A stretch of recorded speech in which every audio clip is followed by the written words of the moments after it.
Olá, alunos queridos! Estamos em mais uma aula de raciocínio lógico, nossa aula 4.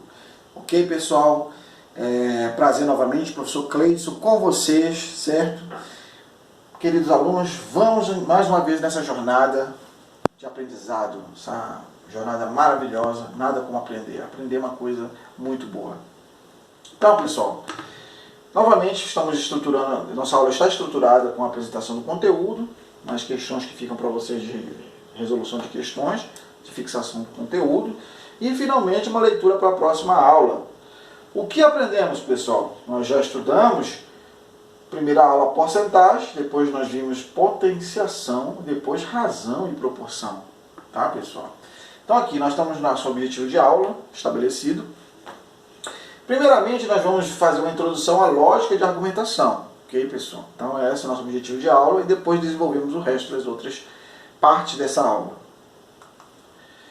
Prezados alunos, queridos e queridas, olha só, pessoal, você sabia que o uso da lógica na comunicação interpessoal é muito comum? O que você pensa, você fala, você se comunica, você apresenta para as pessoas seus pensamentos. E geralmente um pensamento ele precisa ter uma introdução, um desenvolvimento e uma conclusão. O que você argumenta, o que você pede, o que você deseja, na sua comunicação mais íntima que você pode imaginar, ele tem uma lógica, ele segue uma lógica para você apresentar como emissor o seu pensamento, para que chegue até o receptor esse conhecimento, certo, pessoal? Então o raciocínio lógico, ele caminha nesse sentido. Ele tem uma concatenação de ideias, ok, pessoal? Você sabia que a boa comunicação envolve um processo concatenado entre emissor e receptor? Olha só, emissor e receptor precisam realmente de decodificar, né? Quem fala apresenta quem são os códigos, você conhece, entende razoavelmente o que você está falando, ou plenamente. Mas quem recebe precisa receber de uma maneira adequada, decodificar aquelas informações. E aí entram os conhecimentos de raciocínio lógico. Lógica, ciência do logos, palavra, discurso, pensamento, razão. Então, quando você fala raciocínio lógico, né, você está falando o quê? Logos, do grego, estudo. Né, estudo o quê? Da razão. Então, esse logos ele envolve a ciência de você pensar de forma concatenada, usando o discurso, o pensamento, o argumento. Então, a lógica estuda as leis e regras estruturadoras da coerência do pensamento e do discurso. Ok, pessoal? Pensamento e discurso muito importante, então, para nós entendermos, conhecermos realmente essa disciplina que envolve a argumentação. Nós vamos realmente estruturar, então, discurso, pensamento e a estruturação do pensamento, tá? Vamos lá, pessoal. Lógica. Lógica é o estudo do raciocínio correto, especialmente no que envolve a elaboração de inferências. Olha só, pessoal. Então, lógica envolve você fazer certas pressuposições, certas hipóteses baseadas em algum conhecimento que você tem. Então, segundo Jaco Hintika, professor de filosofia da Universidade de Boston, esse conceito de lógica, certo? Sobre raciocínio correto. Aqui nós temos Aristóteles. Tá? Aristóteles ele pode ser considerado como o pai da lógica, o pai que envolve argumento, toda essa questão que da origem do conhecimento da lógica. Nós podemos conceder realmente os créditos a Aristóteles em sua obra Organon, que estruturou o instrumento do pensamento. Lógico, com o tempo, embora houvesse realmente muita questão que envolve a questão do argumento e tudo, no estudo da lógica, era necessário o quê? Dar uma estruturação matemática, um arcabouço matemático. Então, em meados do século XIX para XX, começa a haver realmente uma estruturação melhor por meio do arcabouço matemático, da argumentação. Então a argumentação precisava dessa, vamos dizer assim, modelagem, um arcabouço matemático, era importante para dar uma fundamentação maior, além dos argumentos. Então os argumentos Qualquer tipo de argumento pode ser transformado em números, pode ser transformado em signos, em símbolos, certo, pessoal? Então você pode considerar, pelo menos, eu vou dar um exemplo para vocês. Nós utilizamos muito em lógica o verdadeiro e falso, né? Para poder organizar pensamentos, verdadeiro ou falso. Se você for pensar na computação, isso é considerado da seguinte maneira: o 0 e o 1. O 0 e o 1. 0 e 1 é utilizado muito na computação, ou seja, do verdadeiro e falso. Nós podemos dizer que nossos celulares, tudo que envolve de código criptografado que sai do seu celular para essa informação para outro celular ou chega para nós, arquivos da internet, eles envolvem lógica matemática, eles envolvem conhecimentos de raciocínio lógico, certo? Então, essa disciplina ela é muito interessante, é muito importante, porque todo o nosso universo que temos digital, ele está relacionado ao conhecimento do raciocínio lógico. Ok, pessoal? Aristóteles, ele, então, apresenta essa questão da validade e da verdade. A validade de um argumento e da verdade que ele pode representar. A validade realmente tem algum tipo de... as questões que realmente podemos dizer, tal argumento é válido, tal argumento tem algum tipo de credibilidade, ou então, ele, do ponto de vista formal, ele expressa realmente algo tem algum significado, aí nós podemos dizer que ele é válido. Aqui é diferente de dizer se realmente ele é veraz, ele é verdadeiro. Ele pode não ser verdadeiro, mas pode ser válido a si mesmo. Vamos entender melhor isso. Então, para Aristóteles, então, ele apresenta o seguinte, que existe a estrutura e o conteúdo. Existe a estrutura, por exemplo, podemos dizer que uma argumentação, ela tem o sujeito, verbo, predicado ou objeto, como estrutura, só que o conteúdo, embora tenha toda essa estrutura e validade da estrutura, o conteúdo dele pode não ser uma verdade. Pode não ser realmente verdadeiro. Por isso que existe a questão que envolve validade, verdade, estrutura e conteúdo. Vamos dar um exemplo aqui. Mulheres são mortais. Fátima é mulher, logo Fátima é mortal. Olha aí, pessoal. Mulheres são mortais. Ora, isso aqui nós podemos, considerando como senso comum, apenas tanto a validade como a verdade sobre essa afirmação, é verdade, mulheres são mortais. Fátima é mulher. Logo, Fátima é mortal. Tem verdade aqui? Tem. Tem validade? Tem. A estrutura com sujeito, verbo, objeto ou predicado, tá, beleza, muito bom. Né? O conteúdo dele. Né? Agora vamos aqui a outra coisa. Outro exemplo. Mulheres são roxas. Fátima é mulher. Logo, Fátima é roxa. Do ponto de vista da estrutura, está perfeito. Conteúdo, né? Assim, estrutura. Né? Sujeito, verbo, objeto. Ou predicado. Né? Em termos de validade, é válido? É, porque está dentro da estrutura. É veraz, tem verdade nisso aqui que está sendo falado? Necessariamente? Não necessariamente. Fátima é roxa. A não ser que ela tenha pintado de roxo e tal, mas não é essa a questão. Vamos entendendo que não é igual o senso comum pode imaginar quando nós falamos de estrutura lógica. Tá, pessoal? Então, vamos dar continuidade aqui para continuar entendendo o nosso conteúdo. A validade está relacionada à verdade do ponto de vista formal. Ou seja, da forma como é apresentado. Aquela estrutura que é apresentada, né? A verdade, nós estamos falando da verdade material, se realmente aquilo é veraz, é um fato. Correto, pessoal? É isso que é a nossa verdade material. Então, lógica material está relacionada, então, à ideia de metodologia, certo? E a lógica formal está relacionada mais à estrutura, aquela forma. Ok, pessoal? Então, isso tem que ficar gravado para nós aí. É uma relação importante para entender o conteúdo. questões em que devemos pensar. Como são realizadas as demonstrações científicas? Como são criadas ideias novas a partir de argumentos prévios, já conhecidos e verdadeiros? É sobre esses e outros assuntos que iremos tratar aqui. A utilização do raciocínio para a construção de um resultado é muito importante, pois, se realizada de maneira equivocada, produzirá conclusões falsas. De acordo com Moraes 2012, o erro pode ser produzido basicamente por dois motivos. Quais são os motivos do erro? O erro formal e o erro material. O que é o erro formal? Se ao criar um raciocínio com fatos corretos, mas arranjá-los de maneira errada, você produzirá uma conclusão errada. Ou seja, você estará utilizando proposições verdadeiras, mas um raciocínio não válido. Isso é possível? É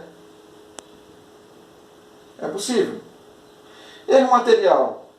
Utilizando o raciocínio correto, ou seja, desencadeando os fatos de maneira formal, mas sendo esses fatos falsos, então também sua conclusão estará equivocada. Ou seja, você estará utilizando proposições falsas em um raciocínio válido. O raciocínio pode ter validade do ponto de vista formal, mas do ponto de vista material você pode estar cometendo um erro. Ok, pessoal? Erro formal. O erro formal, então, ele está relacionado à validade do raciocínio. Você pode não estar estruturando muito bem a forma do argumento, um sujeito, verbo, objeto, ou uma introdução, um desenvolvimento, uma conclusão totalmente inadequada, que não tem relação adequada nem com a introdução e o desenvolvimento do seu argumento. O erro material está relacionado à verdade sobre a proposição, se o que você está falando não é veraz, é uma inverdade, então você já comete um erro do ponto de vista material. Ok, pessoal? Um exemplo de erro formal ocorre na frase a seguir. Meu avô passou em medicina. Meu pai passou em medicina. Isso significa que eu passarei em medicina. Baseado numa premissa verdadeira, com outra premissa verdadeira, ou seja, meu pai passou em medicina, meu avô passou em medicina, meu pai passou em medicina como verdadeiras, você chega a uma conclusão falsa, baseado numa relação que não necessariamente é intrínseca. Não necessariamente tem um elo, se fulano tem um avô e um pai que passou em medicina, não necessariamente ele vai passar em medicina. Não é verdade, pessoal? Então, aqui nós temos uma conclusão que tem um erro formal. As premissas, elas não têm uma relação com a conclusão. Outro erro, então, outra questão que precisamos considerar, então, sendo verdadeiras as afirmações de que o avô e o pai passaram em medicina, não significa que fulano, então, passará em medicina, como nós falamos. Já um exemplo de erro material está presente na frase a seguir. Observa. Pedro usa boné e é inteligente. Marcos também usa boné e também é inteligente. Portanto, eu vou usar boné e serei inteligente. Observa, pessoal. Pedro usa boné e é inteligente. Tudo bem. Marcos usar boné e também ser inteligente é uma coisa também muito bom, ele ser inteligente. Mas você achar que porque usar um boné você será também inteligente é um erro material. Você, a partir de premissas podemos considerar verdadeiras, você chegou numa conclusão falsa. Então nós temos um erro material. Tá, pessoal? O desenvolvimento do raciocínio está correto. O problema é acreditar que usando um boné a pessoa se torna inteligente. Olha só. Sempre devemos estar atentos para não cometer erros formais ou materiais. Só assim, nosso desenvolvimento lógico será válido. Ok, pessoal? Leis lógicas fundamentais. Então, essas aqui são importantíssimas para qualquer questão de raciocínio lógico que você for realizar nossa atividade. Ok?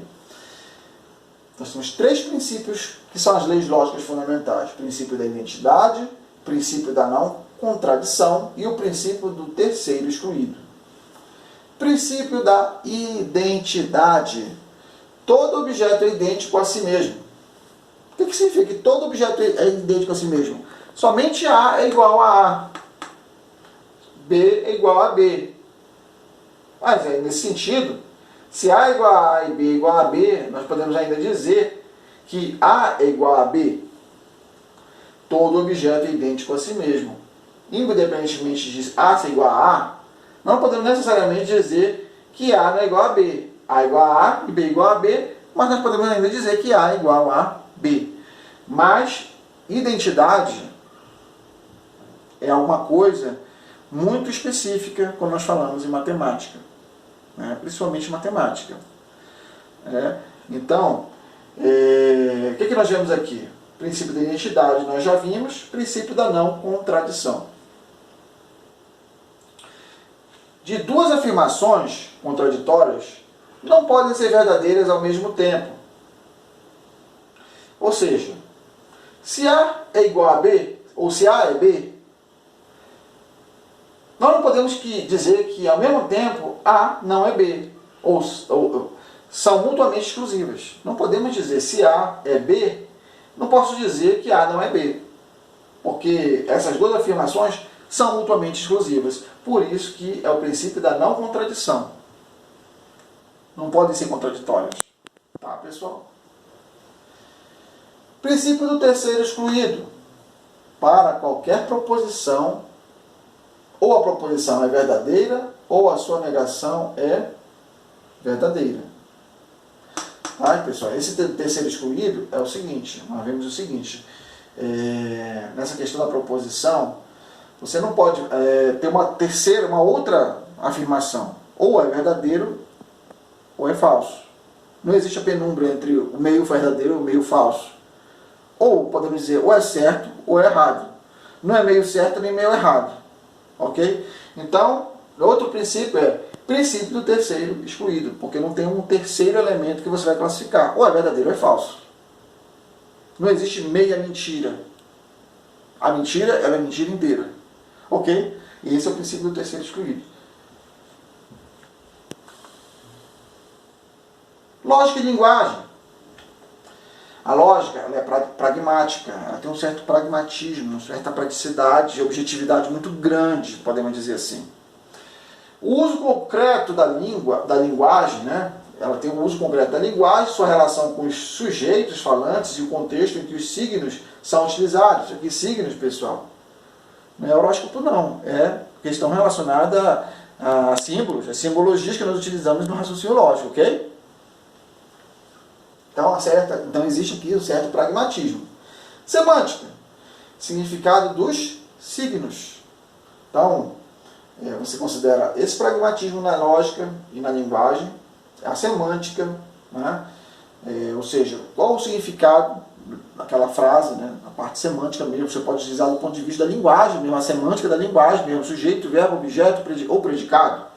E a sintaxe também, regras que regem relações entre os signos. Quais são aquelas relações que existem entre o sujeito, o seu verbo e o seu objeto? Né? Então, é importante isso quando nós falamos de lógica que envolve a argumentação. Aqui ainda continuamos com alguns princípios. Né? Reforçando alguns princípios, tá? Vendo de uma outra maneira, então, já nessa fase já saindo, só para reforçar. Princípio da identidade. Garante que uma proposição é igual a si mesma. Isso pode parecer estranho em um primeiro momento, mas do ponto de vista formal é necessário garantir isso. Somente A igual a A, A igual a A igual a B. Ou nós podemos dizer ainda que A é igual a B, mas o que acontece, pessoal? Nós precisamos perceber o seguinte, que identidade envolve somente A é igual a A, somente B é igual a B, embora possa haver uma igualdade entre A e B. Tá? Princípio da não contradição. Uma proposição não pode ser verdadeira e falsa. Nós vimos isso agora. O terceiro excluído, uma proposição ou é verdadeira ou é falsa. Não existe uma terceira alternativa. Ou é verdadeiro ou falso, não tem o terceiro. Meio verdadeiro, meio falso. Isso não existe em lógica. Tá? Semântica. Jaqueline pegou o açaí. Gustavo vai observar os cães esta noite. André saiu com uma rapariga. Se você falar isso aqui em Portugal, tá tudo certo. Se às vezes se você for falar essa frase aqui última no Brasil, as pessoas podem entender de outra maneira. Mas o fato é que tem aqui um sujeito, um verbo e um objeto. Jaqueline pegou o açaí. Gustavo vai observar os cães esta noite. Vai observar uma locução verbal, seu sujeito aqui e realmente um objetivo do que ele vai fazer. Observar os cães esta noite. Saiu, André saiu. Tá? Sujeito, verbo, objeto. Então nós estamos aqui só dando um exemplo da parte semântica que existe realmente na lógica de argumentação. Significado e referência. Veja aqui o peixe. Estrela da manhã, estrela da tarde, pai, atual rainha da Inglaterra. O que você pensa quando você vê um peixe? Para os cristãos, um peixe indica o cristianismo, ou então as coisas relacionadas ao cristianismo. Para alguns, peixe significa apenas comida mesmo. Não é verdade? Estrela da manhã, se você for religioso, ou então um cristão, você vai pensar na pessoa de Cristo, segundo a Bíblia. Estrela da tarde, não sei o que eu pensaria. Mas você pode pensar literalmente, simplesmente numa estrela no período da tarde. Né? Pai, você vai pensar no seu genitor. A atual rainha da Inglaterra, que se pronunciou esses últimos dias, depois de muitos anos, você vai pensar simplesmente, literalmente nela. Né? Ela se pronunciou sobre o coronavírus nesses últimos dias. Então nós terminamos essa fase de lógica de argumentação. Vamos fazer uma revisão de conteúdo. Aqui vocês assistem esse vídeo que eu deixei para vocês, tá? Do YouTube. E tem aqui uma revisão também de conteúdo, assistam esse link.